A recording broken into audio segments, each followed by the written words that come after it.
Well, today was supposed to be the day I reviewed the 105 f2 DC Nikkor on the Z6 and my D810, but I forgot the Z6 and 105 at home because I was in a hurry when I left. So instead, I'm going to do a video about how I set up my D810 to shoot wildlife photography, even though I have a 50mm f1.4 in it now. I have bigger lenses right in there, but I'm just going to shoot some street around with it some today because this is a great camera and I like to use it. So let's just get some photos and discuss things about how the camera runs and how I set my sight, my settings and things like that.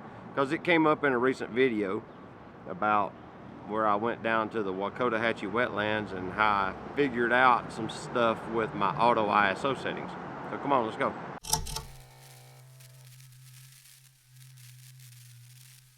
Well, I've made it down here to the, I don't remember what they called this hotel. I've watched this hotel literally happen over the last year.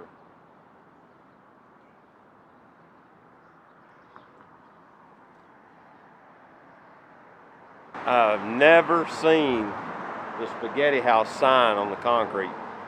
They used to put these signs in the cement regularly back probably in the 40s and 50s.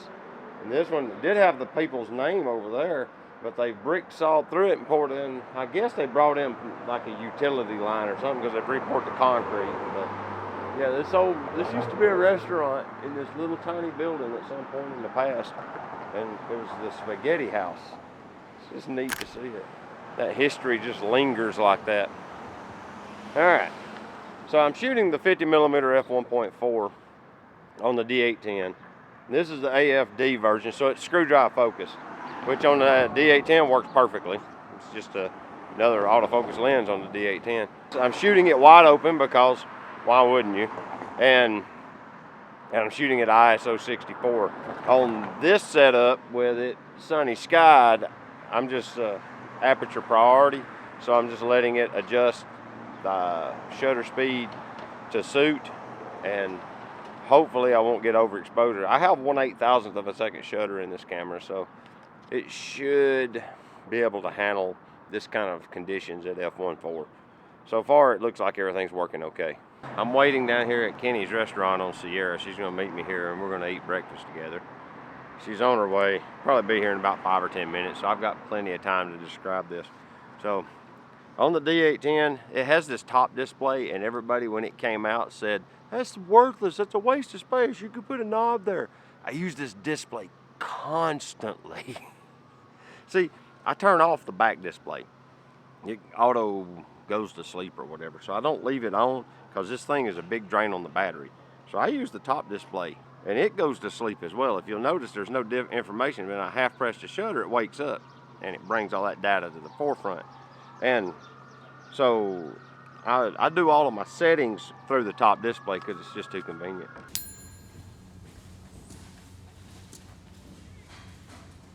Okay, I've done a couple of things to my D810 to customize it. I've remapped the video record button to ISO. So if I hit this button, it brings up the ISO. Even though over here is an ISO button, it's not conveniently placed. I can drive ISO with this finger and this thumb now. So I just hit the record button and it allows me to adjust ISO with this wheel. That's just super convenient. Ah, crud, now I got out of whack. Thank you so much. You're welcome. And yes, you can do it with this button here too, but like I said, it takes two hands. And this way I can still be driving the camera, looking through the viewfinder, and I can hit that record button when it's in camera mode and get video. Listen at me. That fire truck's got me distracted. And I can make ISO adjustments on the fly. That's what it's about. Anyway, now that I've correctly figured this out, is I'll hit ISO. First you adjust it to whatever you want your maximum ISO to be. 6400. Then one click of this wheel selects auto, and you'll see it come up on the display. It'll say ISO auto 6400. And currently, well, we'll just take a photo. We'll stop down the lens ridiculously so that it'll have to add some ISO. And we'll take a photo. Now, let's see. There's the Kenny's coffee mug beside the thing, okay? And it says, come on, where's the information button? That was f/16 ISO 6400. Now I'm gonna shoot it wide open, same exact composition. And it's ISO 560. See, it lowered the ISO from my peak max of 6400 down to 560 to get this frame. I didn't know that for years, and I was setting it at the minimum ISO, thinking that's what I was getting. And what I was doing is I was throttling the ISO to 64. So it's trying to make this, the camera couldn't cope. It didn't have enough light, so it was struggling to work. And it took me forever to figure that out. But yeah, so now I'll set it, you set your maximum ISO that you want it to work up to, and then select auto. And literally it's pre-mapped from the factory. This wheel, one click, selects manual, auto, manual, auto, manual, auto. Every click switches from one to the next. Since it's so bright out here, I'm actually turning it all the way down to low 1, which is ISO 32, and then just floating the shutter speed. And it's still giving me ridiculous shutter speeds. Like right now, if I took a picture across the parking lot of this construction zone, it's 1/6400th of a second at f1.4. Yeah, shooting wide open. And that's how I do my auto ISO now, and how I set up my camera. Now, when I'm shooting birds, I set it to shutter priority, and I set my shutter speed. I let it float the aperture typically, but I like to lock the shutter speed off, and or I go to full manual and I'll set the aperture to wide open because I have f/5.6 as my largest aperture, so that kind of limits your light anyway. And that way I can get a reasonable ISO value as well as selecting the shutter speed I want. If I let the ISO just float in that auto mode, and normally I try to run about 1/800th of a second on my shutter speed because that'll freeze most action completely. All right, well, I made it over to where I thought those little cars were going. Me and Sierra just had about a 2-hour breakfast together.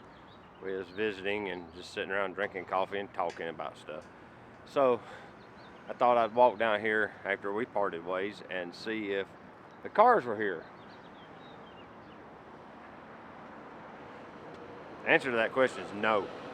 So I took a few photos with D810 and 50mm f1.4D, and I'm just gonna share them with you as I go back. But yeah, I wanted to talk about my, I just wanted to talk about how I set the ISO for wildlife.